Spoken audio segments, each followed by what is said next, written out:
প্রিয় নবম শ্রেণীর শিক্ষার্থী বন্ধুরা, আজকের এই ভিডিওতে তোমাদের সাহিত্য সঞ্চয়ন বইয়ের যে দ্বিতীয় অধ্যায়টি রয়েছে ধীবর বৃত্তান্ত, সেটির সম্পূর্ণ আলোচনা করব।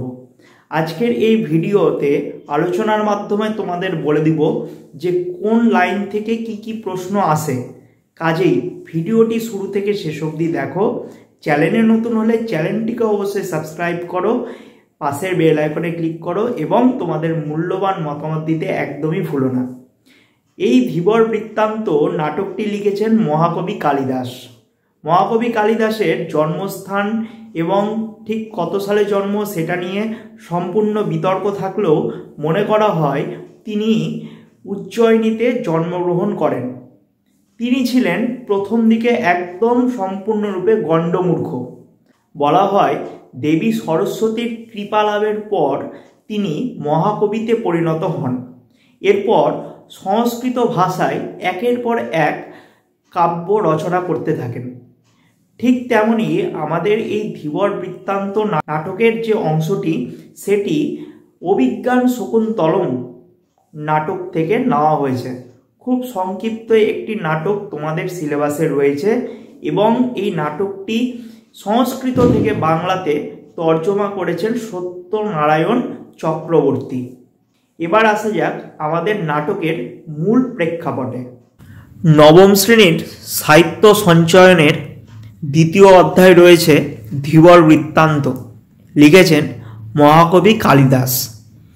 নাটকটি শুরু করার আগে নাটকের একটু প্রেক্ষাপট জেনে নিই আমরা। বলেছে মহর্ষি কর্ণের তপবনে তার অনুপস্থিতিতে শকুন্তলাকে বিয়ে করে রাজা দুষ্মন্ত রাজধানীতে ফিরে গেছেন। মহর্ষি কর্ণ হলেন শকুন্তলার পালক পিতা এবং শকুন্তলা কাকে বিয়ে করেছেন? রাজা দুষ্মন্তকে বিয়ে করেছেন। এই রাজা দুষ্মন্তের উল্লেখ মহাভারতে কিন্তু রয়েছে। এক সময় রাজা দুষ্মন্ত তপবনে আসেন, শকুন্তলার সাথে দেখা হয় এবং শকুন্তলার রূপে মুগ্ধ হয়ে মহর্ষি কর্ণের অনুপস্থিতিতে গোপনে শকুন্তলাকে বিয়ে করে। যেহেতু পালক পিতার সেখানে অনুপস্থিত ছিলেন, তাই রাজা দুষ্মন্ত তার স্ত্রী শকুন্তলাকে সেই তপবনে রেখে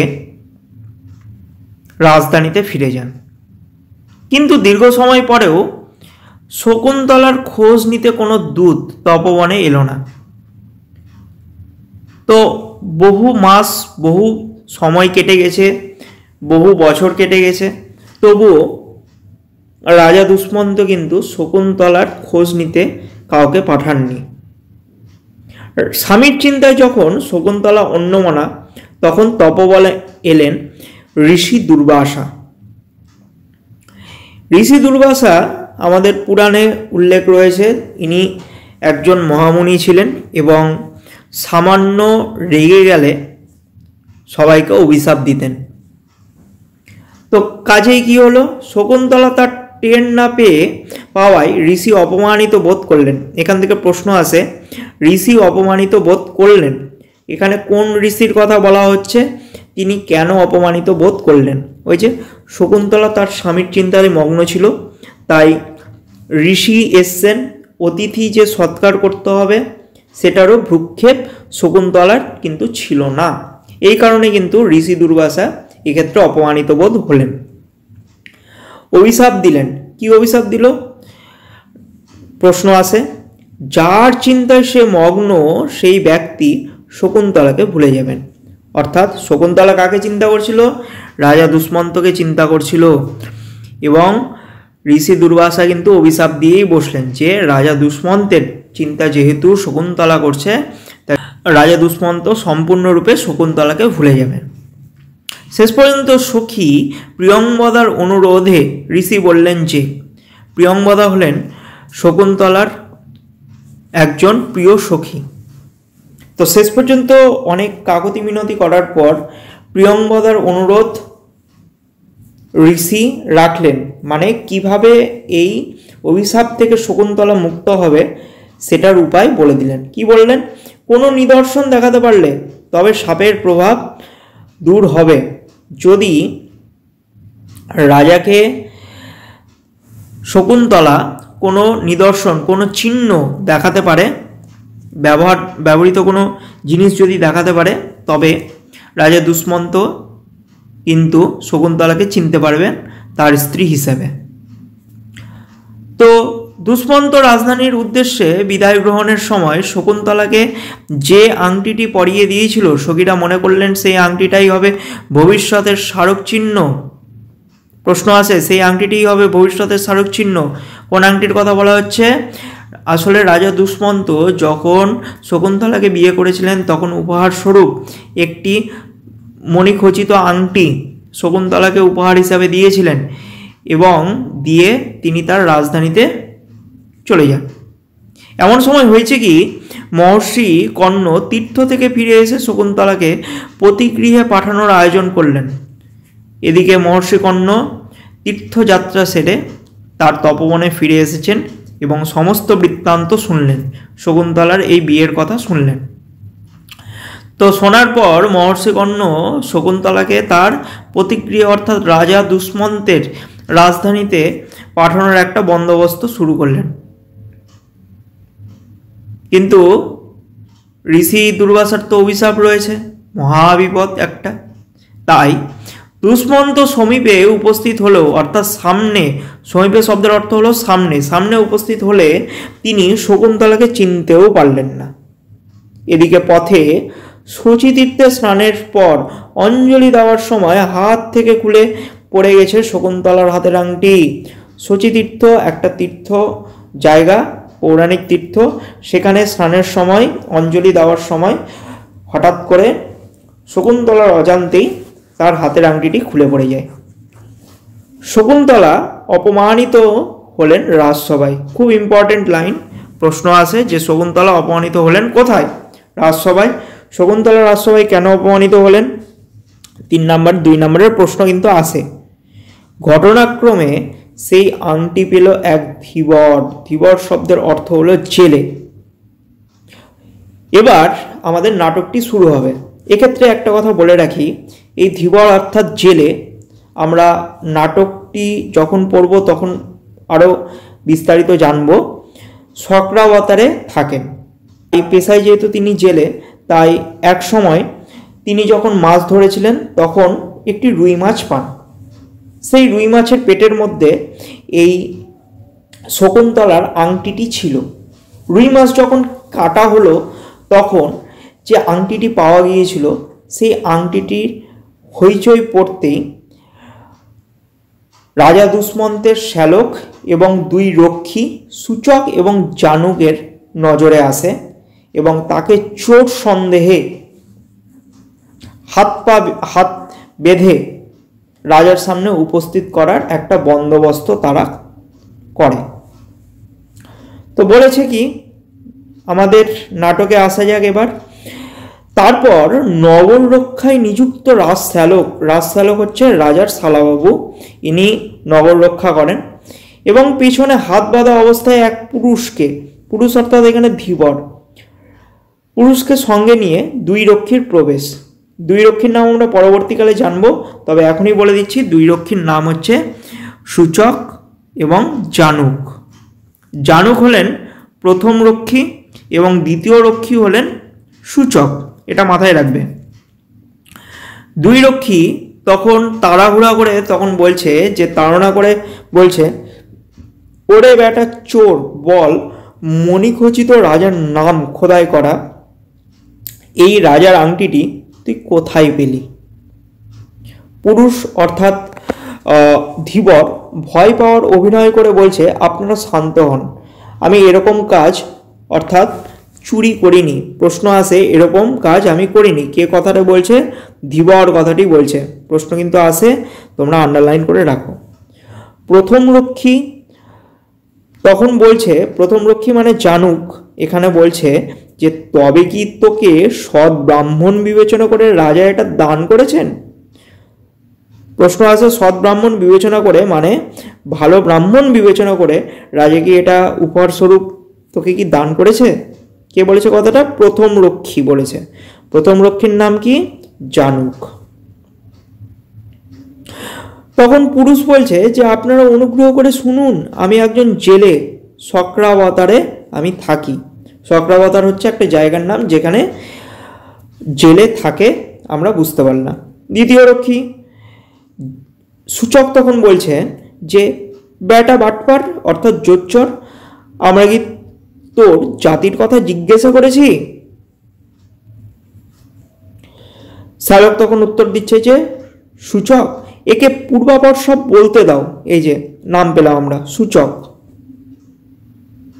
অর্থাৎ দ্বিতীয় রক্ষীকে তখন রাজশ্যালক বলছে যে একে পরপর বলতে দাও, একে সব কথা বলতে দাও, আগের কথা বলতে দাও, পূর্বাপর অর্থাৎ আগের কথা বলতে দাও, মধ্যে বাধা দিও না। দুই রক্ষী তখন একসাথে বলছে তা আপনি যা আদেশ করেন বল, কি বলছিলি? পুরুষ তখন উত্তর দিচ্ছে যে আমি জাল, বড়শি ইত্যাদি নানা উপায়ে মাছ ধরে সংসার চালাই। শ্যালক তখন হেসে বলছে যে তা তোর জীবিকা বেশ পবিত্র বলতে হয় দেখছি। কথাটি কে বলেছে? শ্যালক বলেছে। পুরুষ তখন উত্তর দিচ্ছে শুনুন মহাশয়, এরকম বলবেন না। যে বৃত্তি নিয়ে যে মানুষ জন্মেছে সেই বৃত্তি নিন্দনীয় হলেও তা পরিত্যাগ করা উচিত নয়। বড় কোশ্চেন কিন্তু এখান থেকে আসে। অর্থাৎ এই লাইনটার মাধ্যমে জেলে বোঝাতে চেয়েছেন যে পৃথিবীতে প্রত্যেক মানুষ বিভিন্নভাবে টাকা পয়সা ইনকাম করে, প্রত্যেক মানুষের বৃত্তি কর্মধারা কিন্তু আলাদা। তবে কেউ যদি সৎ পথে টাকা উপার্জন করে এবং তার যে বৃত্তি বা তার যে কাজ সেটা ছোট হলেও সেটা কিন্তু কোনো সময় ঘৃণা করা উচিত নয়। ঠিক যেভাবে বেদজ্ঞ ব্রাহ্মণ স্বভাবে দয়াপরায়ণ হলেও যজ্ঞ পশুবধের সময় নির্দয় হয়ে থাকেন, একজন ব্রাহ্মণ যার বেদজ্ঞান রয়েছে, যিনি বেদজ্ঞ ব্রাহ্মণ, যিনি পূজাপাঠ করেন, তিনি দয়াপরায়ণ হলেও মানে সবার প্রতি দয়া দেখালেও যজ্ঞের সময় যে পশু বলি হয় সেই পশু বলের সময় তিনি কিন্তু নির্দয় হয়ে থাকেন, অর্থাৎ চুপ করে থাকেন। শ্যালক তখন উত্তর দিচ্ছে যে তারপর পুরুষ বলছেন একদিন একটা রুই মাছ যখন আমি খণ্ড খণ্ড করে কাটলাম, তার মানে জেলে কোন মাছ ধরেছিল? রুই মাছ ধরেছিল। আর এই রুই মাছের পেটেই কিন্তু সেই শকুন্তলার আংটিটি পাওয়া গিয়েছিল। তখন সেই মাছের পেটের মধ্যে মণিমুক্তায় ঝলমলে এই আংটিটি দেখতে পেলাম। পরে সেই আংটিটা বিক্রি করার জন্য যখন লোককে দেখাচ্ছিলাম তখন আপনারা আমায় ধরলেন। এখন মারতে হয় মারুন, ছেড়ে দিতে হয় ছেড়ে দিন। কিভাবে এই আংটি আমার কাছে এলো তা বললাম। রাজশ্যালক তখন জানুককে বলছে, অর্থাৎ প্রথম রক্ষীকে বলছে, এর গা থেকে কাঁচা মাংসের গন্ধ আসছে। কথাটি কে বলেছে? রাজশ্যালক বলেছে। কাকে বলেছে? জানুককে বলেছে। তো এখান থেকে প্রশ্ন আসে যে কে কাকে কার উদ্দেশ্যে এই কথা বলেছে। তাহলে কাঁচা মাংসের গন্ধটি কি? এ অবশ্যই গোসাপ খাওয়া জেলে হবে। গোসাপ হচ্ছে এক চতুষ্পদ সরীসৃপ প্রাণী, এরা বনে জঙ্গলে থাকে। তবে আংটি পাওয়ার ব্যাপারে যা বলল তা একবার অনুসন্ধান করে দেখতে হবে। সুতরাং রাজবাড়িতেই যাই, মানে ধীবর এই কথাগুলো ঠিকঠাক বলছে কিনা রাজার কাছে গিয়েই বিচার ব্যবস্থা করতে হবে। তাই বলছে যে একে রাজবাড়িতেই নিয়ে যাওয়া হোক। দুই রক্ষী তখন বলছে যে তবে তাই হোক, চল রে কাটকাটা। সবাই এগিয়ে চললেন। শ্যালক সূচককে তখন বলছে, অর্থাৎ দ্বিতীয় রক্ষীকে বলছেন যে সদর দরজায় সাবধানে এই চোরকে নিয়ে অপেক্ষা করো। ইতিমধ্যে এই আংটিটি কিভাবে পাওয়া গেল সে সব বিষয় মহারাজকে নিবেদন করে তার আদেশ নিয়ে ফিরছি। তার মানে রাজপ্রাসাদে কিন্তু এই ধীবরকে ঢুকতে দিলেন না শ্যালক একাই গেলেন সেই আংটিটি নিয়ে রাজার কাছে।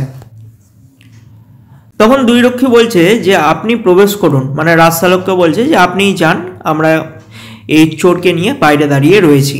মহারাজ এ সংবাদ শুনে খুব খুশি হবেন। প্রশ্ন আসে, মহারাজ এই সংবাদ শুনে খুব খুশি হবেন। কোন সংবাদের কথা বলা হয়েছে? তোমরা বলবে যে দুই রক্ষী জানুক এবং সূচক ও রাজচালক একটি চোরকে ধরেছেন এবং তার সাথে সাথে রাজার হারিয়ে যাওয়া পুরনো মণিমাণিক্য খচিত আংটিটিও খুঁজে পেয়েছেন, যেই আংটিটি শকুন্তলাকে উপহার হিসাবে দিয়েছে। এই সংবাদটি শুনে মহারাজ খুব খুশি হবেন বলে দুই রক্ষী মনে করেছিলেন। রাজচালক বেরিয়ে গেলেন। প্রথম রক্ষী বলছে যে আমাদের প্রভুর দেখি খুব বিলম্ব হচ্ছে। প্রভু হচ্ছে রাজচালক, বিলম্ব মানে হচ্ছে দেরি হওয়া। তখন দ্বিতীয় রক্ষী বলছে যে আরে বাবা, অবসর বুঝে তবে না রাজার কাছে যাওয়া যায়, রাজা খুব ব্যস্ত মানুষ, তাই না? তো রাজার কাছে কিন্তু সচরাচর সবসময় সবাই যেতে পারে না। তো রাজার যখন অবসর হয় তখনই রাজা সবার সাথে কথাবার্তা বলেন, এটাই দ্বিতীয় রক্ষী প্রথম রক্ষীকে বলেছেন। তো প্রথম রক্ষী জানুক বলছে যে একে মারার আগে, অর্থাৎ এর গলায় যে ফুলের মালা পরানো হবে তা গাঁথতে আমার হাত দুটি এখনই নিষ্পিস করছে, জেলেকে দেখিয়ে দিল। জানুক তখন ভেবেই বসেছে যে রাজচালক যখন রাজার সাথে দেখা করতে গেছেন এবং এই সংবাদ যখন দিতে গেছেন তখন রাজা তাকে মৃত্যুদণ্ড দেবেন, এবং মৃত্যুদণ্ড দেওয়ার আগে তার গলায় একটা ফুলের মালা পরানো হবে, যেমনভাবে কোনো পাঁঠাকে বলি দেওয়ার আগে ফুলের মালা পরানো হয়, ঠিক সেই রকম।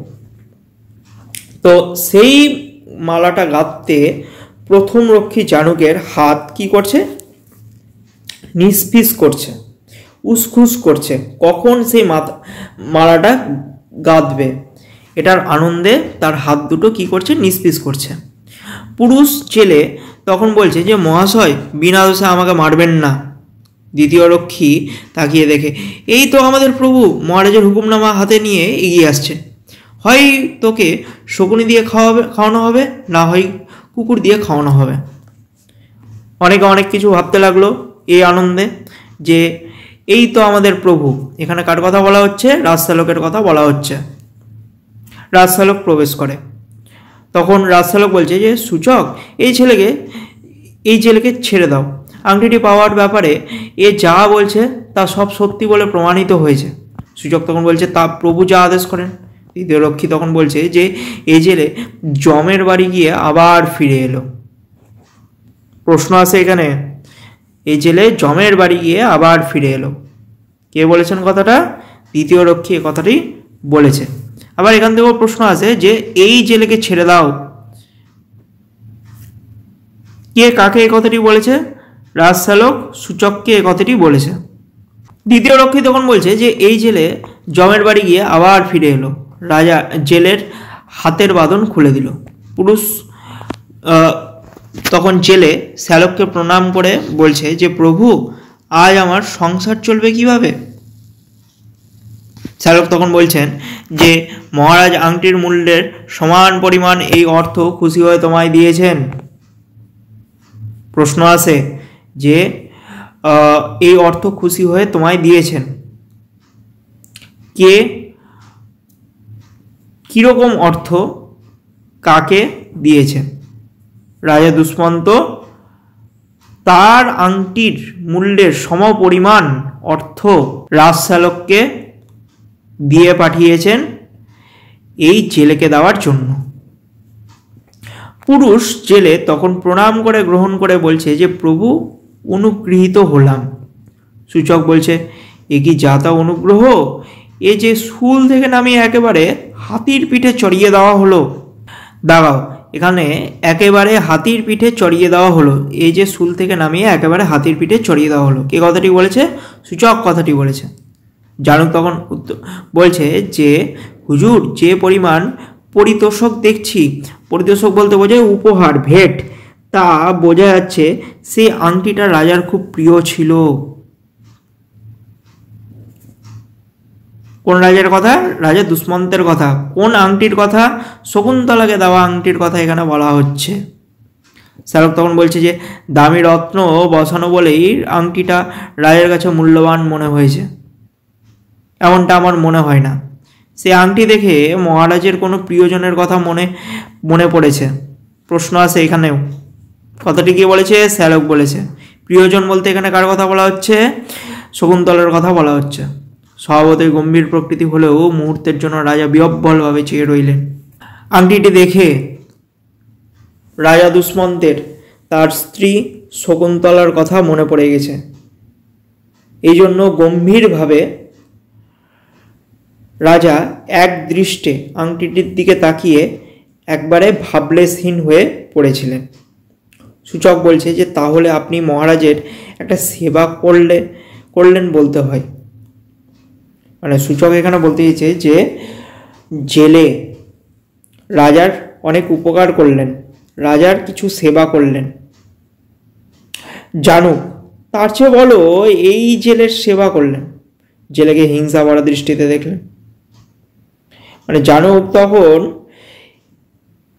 হিংসায় জ্বলে গিয়ে উল্টে কথাটা বললেন যে আরে সূচক, বরং বলো যে এই জেলেরই সেবা করা হলো, কেননা রাজা তো আংটির সমমূল্যবান পরিতোষক প্রদান করেছেন, বহু অর্থ প্রদান করেছেন তাকে,